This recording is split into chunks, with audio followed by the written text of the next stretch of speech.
media stars at halo-halo ang comments ng netizens dito. Nakatutok, Soren Montano.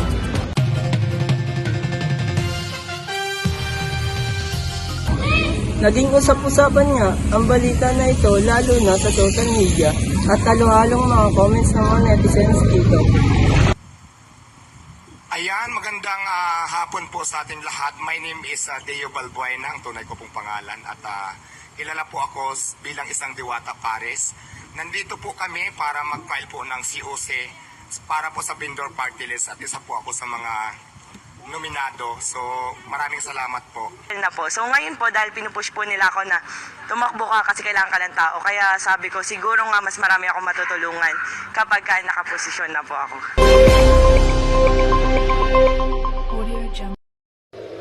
Kasama natin ngayon si Ketchup. Ano pong masasabi nyo sa pagtakbo ng mga social media influencer? Ang masasabi ko lang is parang hindi pa tamang panahon para magsitakbo sila kasi wala pa sila masyadong knowledge about sa politics sa mga rules and regulations sa batas. Tapos, syempre sumikat na naman sila sa social media, di ba? Tatakbo sila bilang mga representative sa Pinas or leader natin, kumbaga. So, wala pa sila mayambag kasi hindi pa naman nila alam yung mga batas sa Pilipinas Hindi pa nila kayang humawak ng tao. Yun lang masabi ko. Maraming salamat po.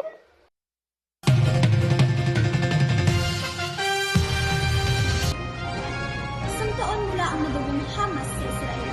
Hindi pa lubos na nakarecover sa trauma ang ilang Pinoy survivor. Umabot na gyera sa Lebanon at pumasok na rin ang gulo sa Iran. Libo-libong Pilipino sa Lebanon ang apektado. Bumalik sa kanyang Israeli employer ang Pinay caregiver na si Camille Gisalva, isa sa mga survivor ng October 7 Hamas attack. Pero isang taon mula noon, hindi pa rin nawawala sa kanya ang matinding takot.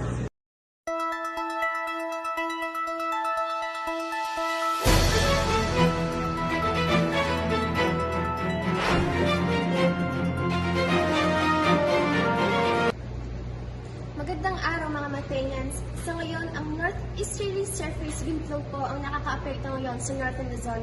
Ayon po ito sa Pag-asa. Particular po ito magpapatuloy sa Batanes, Apayao at sa Cagayan. Mga local thunderstorm naman po ang pwedeng asahan sa iba't ibang parte ng bansa. Ayon sa rainfall forecast ng Metro Weather, may tsansa pong umulan ngayong umaga sa Northern Central at Central Luzon. Pagdating naman po ng hapon, magpapatuloy ang pag-ulan sa natitirang bahagi ng bansa, kasama na po dyan ang Metro Manila. Posible po ang pag-ulan ng malakas hanggang sa matinding ulan, lalo na po sa Luzon area na maaaring magdulot ng pagbaha at landslide. Ayan po ang weather update ngayong araw. Ako po si Ashley Recta Molines at ito ang Weather Alert. Uy mga ka-chika mini, ready na ba kayo para sa isang kilig-kilig update?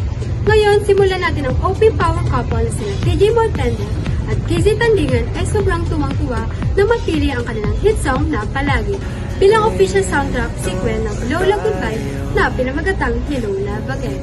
Mahal na mahal kita, Joy. Walang araw na hindi ko inisip na sana marating na natin yung future na pinangarap nating dalawa. A future with no goodbyes. And in that future, Joy, you have a home in me.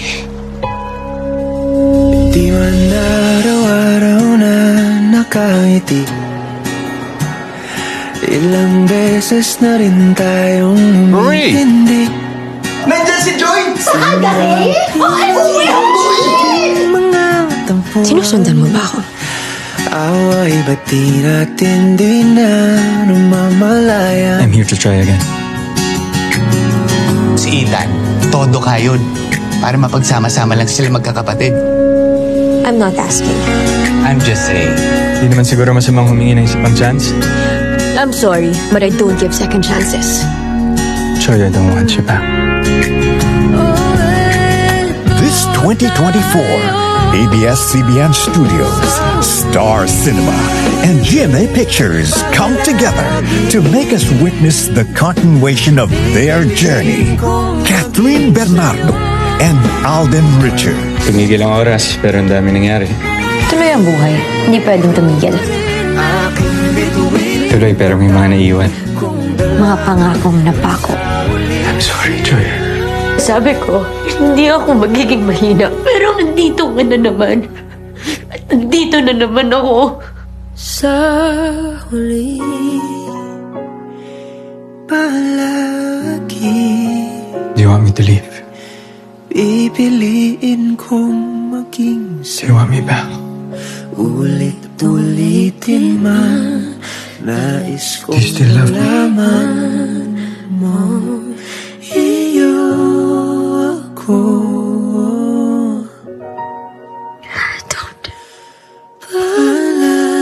Palagi. At puwang-puwa naman ang cuteness si Sia nang ito'y manood ng concert ni Olivia Rodrigo.